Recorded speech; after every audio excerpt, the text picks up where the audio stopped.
I went to dinner with a friend and saw his mom. She gave me these pictures, and I have them on Facebook. If you haven't seen them, I was young once, and I was much skinnier and in better shape. Good times. Boy, I tell you, I don't know if it's depressing or invigorating that I lasted this long. A couple things to talk about. If you follow my real estate nerdy stuff, which is why you're probably here, you know that I follow a gentleman, an appraiser up in Sacramento named Ryan Lundquist, Sacramento Appraisal blog. He's my muse on all things nerdy and numbering. His latest blog, which is yesterday, 5 things to watch in the housing market, 5 things to keep an eye on. Now, this is Sacramento focused, and you can relay it down to Santa Clara County and the Bay Area, but just understand that those numbers are more focused on up there versus here. Buyers are making it happen. I'm working with a few buyers that are moving up or empty nesting or moving on. That's where most of my business is coming from. Others are moving out of state, or they're moving into retirement homes or what have you.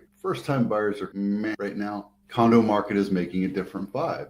They're a little more active. And why? Because it's more affordable. There was a point in San Jose where condos, especially in Blossom Valley, were on parity with single family homes per square foot, because there was so much demand for housing. There's so many people trying to buy a house in 2020, 2021, because the rates were so low, rates went up. Now, condo prices contracted, home prices escalated. Condos are doing much better. However, problem with condos is the HOA. HOAs are not regulated, and they're always increasing prices, and there's no shortage of problems with the management companies and the volunteers. And I get it, you're volunteers, and they're always increasing the prices, which is a negative to me. Short sales have grown, but bank-owned sales haven't. Here, short sales are present, but they're not a major part of the market. I show you every week we have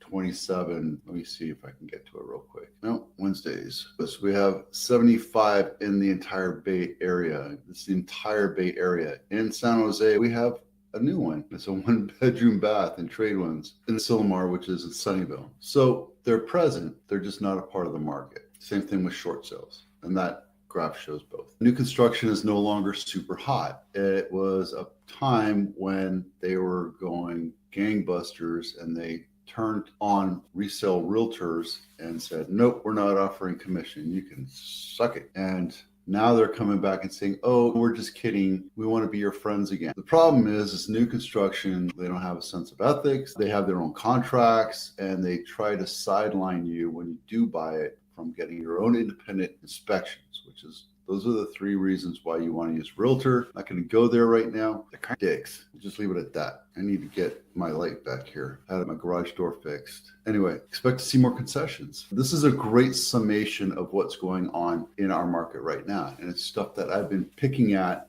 here and there over the last couple of years. We're seeing the great way to look at what's going on in the overall real estate market. What does that matter to you? Why are you listening to this? That's because I'm giving you information so you know, if you're a buyer or you're a homeowner or you're thinking about selling, you know what's going on right now. And that's why it's important for you to take a look at this. I'm not telling you that the market's going to crash tomorrow. I'm telling you, you're an adult. You're smart, you know how to look and see what's going out there and understand where the market's going, right? As per this key indicator saying that markets are signal broader correction. This whole thing talks more about what's going on in the Midwest, Texas, all the way up to Wisconsin. They're saying that things are slowing down. Hey, guess what? Things are slowing down here too. Unless you're in the $1 million market, it seems to be like crazy, right? But if you're in a certain market, you have to understand what's going on. Real estate isn't one gigantic economy. We have micro markets down to the area and sometimes even zip codes, which is why it's good for you to look at the myopic view of what your home is valued at right now. But don't get carried away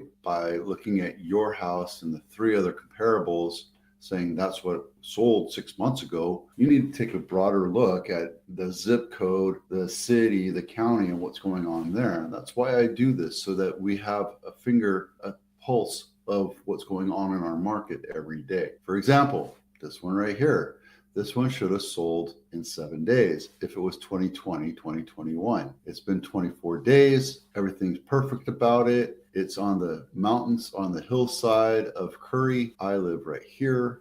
This one should have sold a long time ago. The problem is, I think it sold last year. So somebody bought it and they're like, I don't like living here. There's too many coyotes on the hill. The view across this house is a park, as a matter of fact. I can show it to you real quick. This line right here is a path that leads up to the culvert. That's the water trough right there. And that's a nice hill. Let's see if I can show you. Yeah, see? So you have a nice view of the hill, but it's just the hill. $2 million started off, it hasn't touched. In 24 days, it hasn't sold. There's nothing wrong with the house. Is that box brownie? That's box brownie for sure. Okay, I like natural wood. I like granite countertops. I know the fad right now is to go quartz, which is the plastic, and then painted cabinets.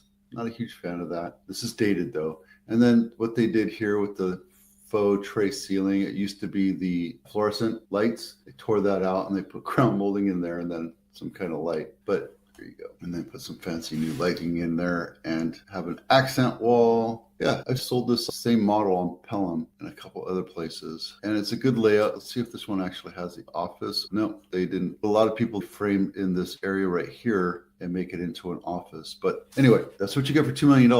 What you get for $1 million is a 3-bedroom, 1-bath, 960 square feet. And this road right here is a busy road. If you know this area, this is where 7-Eleven is. And you go down here. I used to drive all the way up to here to Plaza Invierno and go to my house. This is a busy street. It's hard to go fast because there's a ton of renters there, which means that there's a ton of cars parked on the curb. So the road feels very thin and it's a major road to get people here. You can go this way, you can go backwards, back area, but Roeder is a main main artery to get people back to their homes. So Roeder's a busy street. This is a 3-bedroom, 1-bath. Let's take a look. Yep, that's what you get for $1 million in Santa Clara County. Busy street, 2-bedroom, 1-bath, 1963. It's crazy that people were building these in 1963.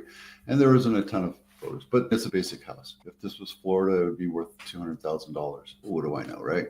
I've just been doing this for 10 years. We already talked about that. Nothing else is happening in the market. We're towards the end of the month. Next week, the week after, we'll have new numbers. We'll update April and we'll put in May, but inventory is climbing. Sales are slowing a little bit. I just put an offer in a house down in Gilroy yesterday. I took another listing and this house right here is going live. There's something wrong with the MLS right now. This one is right across